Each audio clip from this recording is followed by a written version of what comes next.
who joined us. Talk about the Talk about what, Meru? I just heard talk. film, Jogi. Yeah. Okay, so I'll try to do a soliloquy till I can. Uh, I had made this film called Babu Moshai Bandukbaz, which was a few years back, and it was if I may say so, it was a dark, intense thriller, and you know, we all, in the sense that Nawaz, me, we all went through this entire shoot. I mean, every day was like, a very, very intense day, a day without laughter. Though at times we found laughter in small scenes in the film. I still remember there's a scene where Nawaz's slipper gets stuck somewhere. So he's trying to get that slipper, and it's almost like a Chaplinesque sequence. So those tiny things kept us going, and we had that smile at the end of the day. And that's when I started thinking, why shouldn't I make a lighter film with Nawaz? Because it's not really being done. Uh, I mean, it's not very often that you see Nawaz coming up with a light, fun film. And so I basically, we had an idea which is like a very thin one-line idea, and I said, let me go to Nawaz and just narrate it to him. And he jumped up and said that, oh, I love this. So that's basically how we started off. And then we got this, I would say, a group of actors I felt were extremely talented, extremely, they put in a lot on the film. That of course included your mother as well. And so I think that entire thing, that entire scenario on even on the sets, it was a very light, very, very fun-filled experience, which ultimately I think that's what transpired on screen, and that's why whoever's seen it says that they laughed a lot and they felt nice watching it. So I guess I think it started off. I would say it started off with Babu Moshai, because the idea was to get into a lighter zone. So yeah, it's been a journey. Can you hear me? Did you believe in the comment part, because you got this being talk, you of that to do a comment? So Meru, I haven't heard a single word you've spoken, but I'm guessing your question is that how did I imagine Nawaz doing this kind of a role? Is that what you asked? Kind of. Yeah. Okay. So yeah. I felt that there's a inherent sense of humor that he has. He even in the darkest of situations, he makes it. He makes things look funny, whether it's dark humor or whether it's simple comedy. So he finds those little moments in dark, intense sequences, as I told you before. I think that's and Nawaz, if you I've known Nawaz for the last 10, 11 years, and I've seen his journey from just being an actor to a star. So this entire thing of his entire life before this on stage was about comedy. He's always done comedy. With Rajpal, he's done comedy. So that's something that comes very naturally to him. Unfortunately, he had purposely planned not to become a comic actor. So I mean, that was something that he shared with me, and he never wanted to be a comedian, and that's why he stopped doing comedy and never did comedy films to begin with. But I think he's got a massive talent there, and it just needs to be rediscovered. It needs to be discovered. So why I wrote in the comment, why couldn't find Oh, I know Nawaz in Kun Faya Kun. Oh, no, Kun Faya Kun was more about a very young couple who. Okay, so I'll just tell you a little bit about Kun Faya Kun. It's a film, it's a thriller, which has Harshavardhan Rane and Sanjida Sheikh. It's coming on Geo in all probabilities next month, and I needed a very young couple, and when I say young, I mean probably in their early 30s or mid 30s, and I wanted, and there were two kids. They had two kids and very young kids, and it was a very nuclear family, very young couple. So obviously Nawaz didn't fit that role. Of course, I was also shooting Jogira simultaneously with Gunfire, so I mean I would go crazy shooting with the same actors. So yeah. I mean, Harshvardhan is fabulous in it, so I think that was the right cast. but the rest is rather so you do work a lot with the, the, the Meru, yeah. you're correct me. Yeah. If you read comment, I'll try to read what you're saying. Uh, no. If you can type out what you're saying, it's easier. I did. I missed that.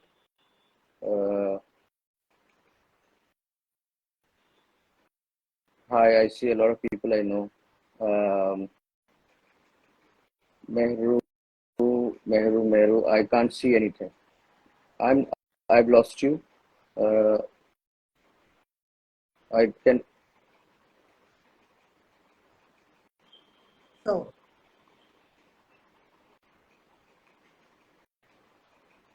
Same people who work with film after film? Yes, yeah. So, yeah, primarily of these, I would say two people who are kind of creative forces in my team. One is Ghalib Asad Bhopali, who's writing my films. Kiran Sham Shroff is my producer. So, yeah, between the three of us, I think we are a creative force. We are a team which tries to take decisions together, and I feel filmmaking is not really a very single man's job. I think that there's always need to think, rethink, correct, critique things that you do.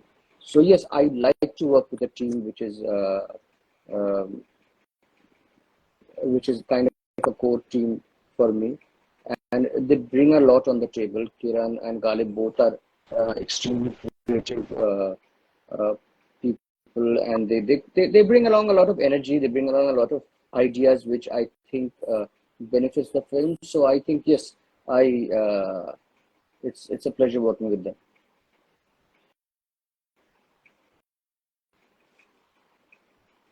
Please share Janice, creative. I lost your creative.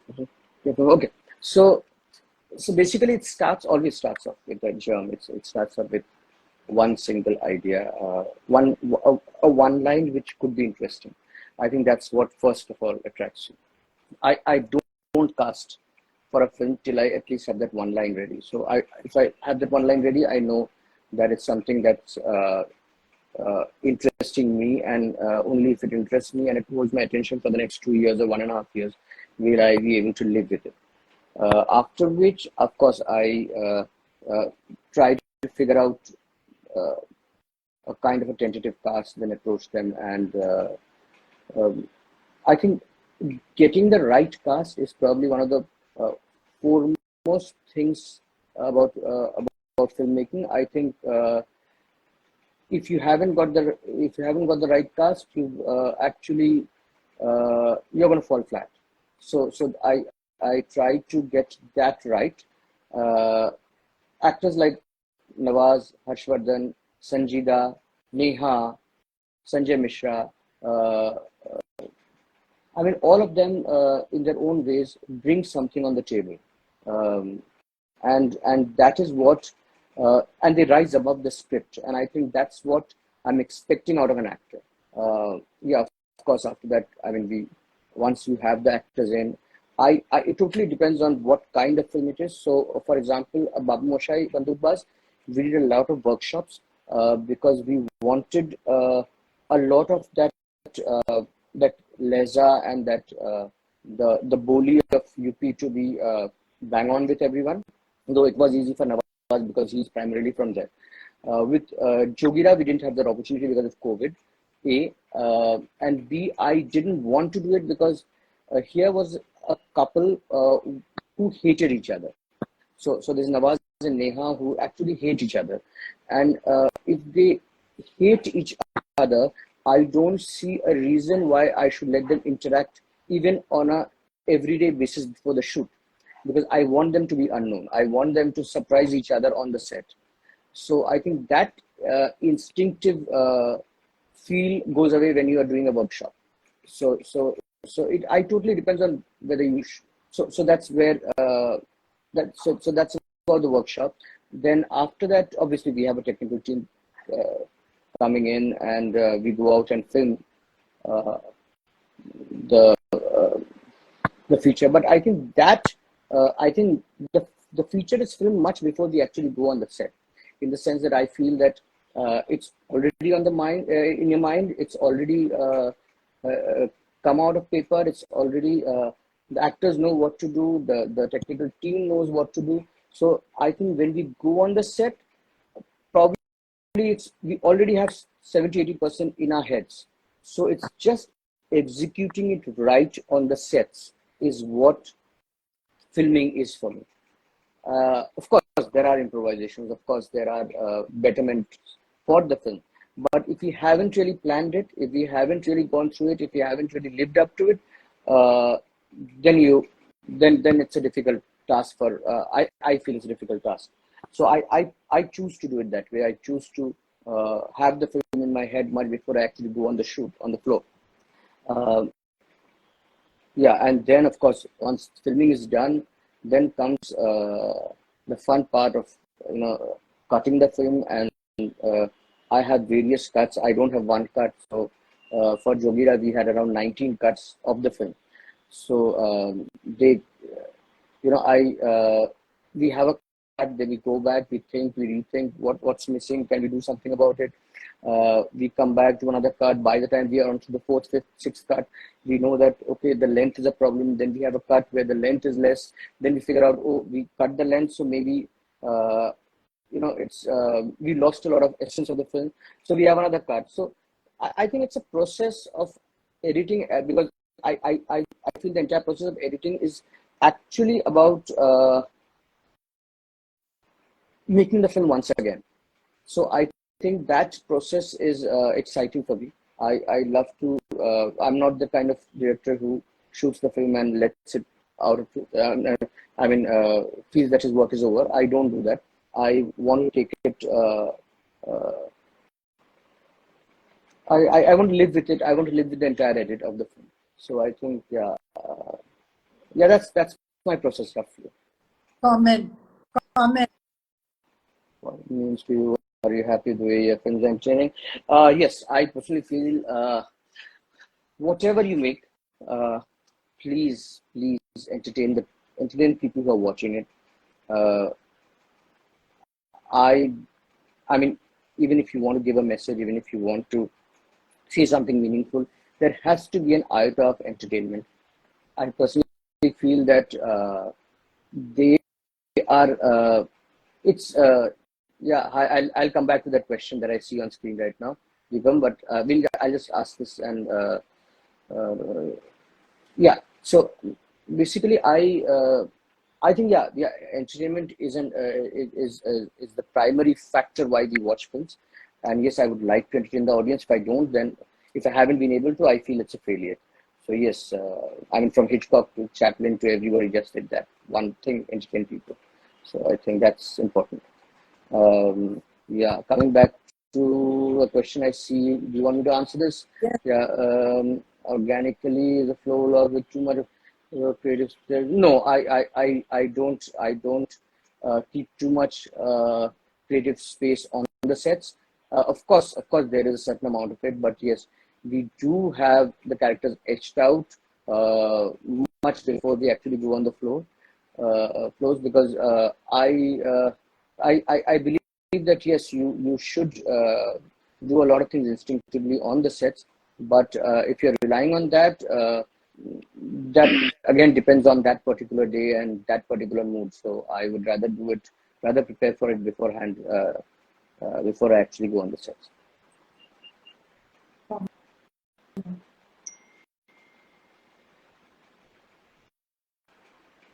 Can you read the comment? So I'm so sorry. The comment. If you read the comment. Yeah, I did. I answered that. The question was, do you develop your characters and their arcs organically, or is the flow locked with too much of extempore creative space on set? Says Deepam Chatterjee. That's exactly what I said. That I develop the characters and their arcs organically, but before I go on the floor. So I keep a little bit of creative space on the sets, but I don't rely on them. I'm not. I don't think that I can go with a blank page and try to create. And there are a lot of people who do that and do that very well. But I need that kind of a prep before I actually go on the floor. I need a lot of prep before I go on the floor. Is there a Sufi angle to Kun Fa? Yeah, I would. There's a yeah. So her Meru's question was: is there a Sufi angle to Kun Faya Kun for the people who can't hear her? Yes, I wouldn't say there's a Sufi angle, but I would say there's a spiritual angle. Yeah, I mean it's almost overlapping, but yes, there is. I think it's about if you know the true meaning of Kun Faya Kun is. Uh, God said be, and it is. So basically, Creation. it's creation. It's inception. It's it's there. It's happened. So I think yeah. If you see the film, it goes beyond the thriller, and it somewhere becomes tries to ask you a question about inception. Where did it all start? Is there a start? Is there an end? Or are we all in a loop? Yes. Yes. Endlessness. I'm sorry, I lost you there. There, there,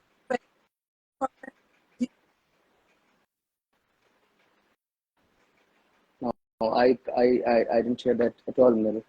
I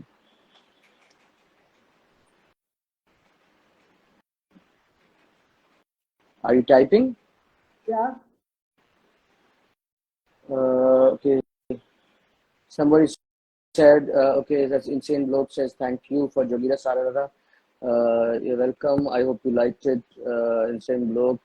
Why do you think a song like Natu Natu got an Oscar in Bollywood music? It's a damn good song. What else can I say? It's a fabulous song. I love the song. Yeah, of course. I mean, I love Bollywood music of the 70s and the 60s and the 50s. Who doesn't love them? But I think I think I love Natu Natu as well. So, okay. So, do you think that Diaz share something about the directors who have been a major influence on you? Oh, there have been many of them. I mean, from Chaplin to Hitchcock to I just love watching. Um, I love watching. I mean, who doesn't like watching Fincher and of course Nolan lately, Rajamouli now in India. So I think they're all inspirations. They all somewhere contribute um, in some way to uh, my filmmaking. Nehru, you've come back. What next after Kun Faya Kun? Okay, there's a revenge thriller happening. That's loading soon. What next after Kun Faya Kun was your question. Yeah, so there's a revenge thriller happening soon. There's a cast locked, but it's too early for me to speak about it. But yes, it's a different zone for me. Though Babu Moshai Bandukbaz had a lot of revenge in it, this one is not as raw and though it is very intense, but it's more it's different from Babu Moshai. So yes, that's something I'm looking forward to.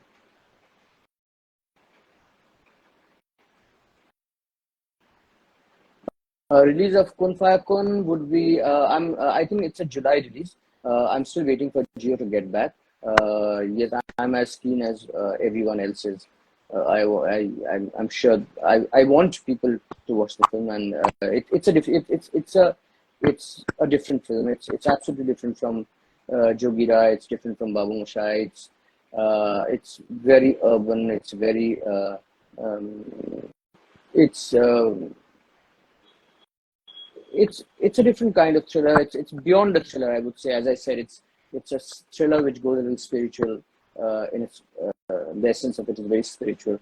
So I think it's exciting. It's something that has a very.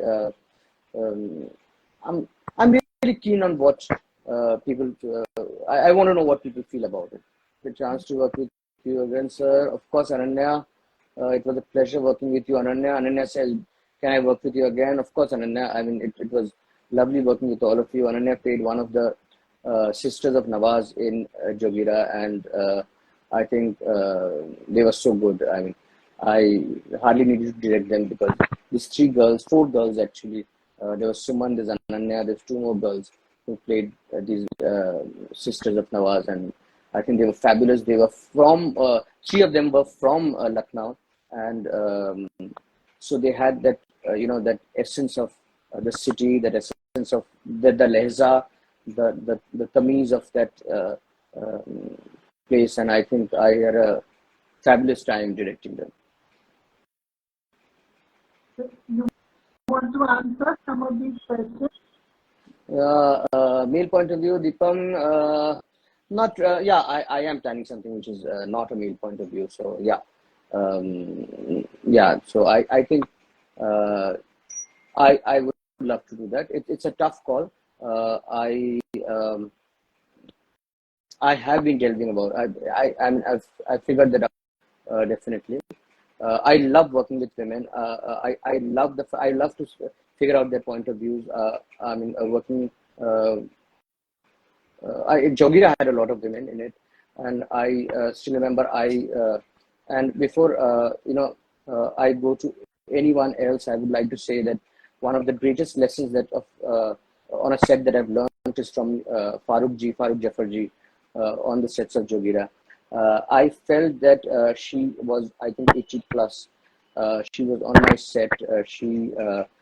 I mean, I've seen her work from my childhood, and I remember coming to ask her to do this role in Jogira, and she so happily had agreed to do the film. And I remember when on the set, we were all worried. I mean, I always thought that it was COVID times. I didn't know how I would handle her, but she was the youngest member on the sets.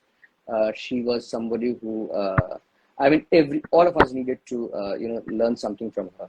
I remember we celebrated her birthday on the sets, and that's one of the fondest memories I have of Jogira. So yes, so I love working with women. I love working with all kinds of women, and I think they have a point of view, and I've been delving about it. I think I am guilty of having the male point of view in Babu Moshai, primarily in Jogira as well, and Kun Faya Kun doesn't really have that kind of. I mean, it's more about the couple, so it's not really a male point of view.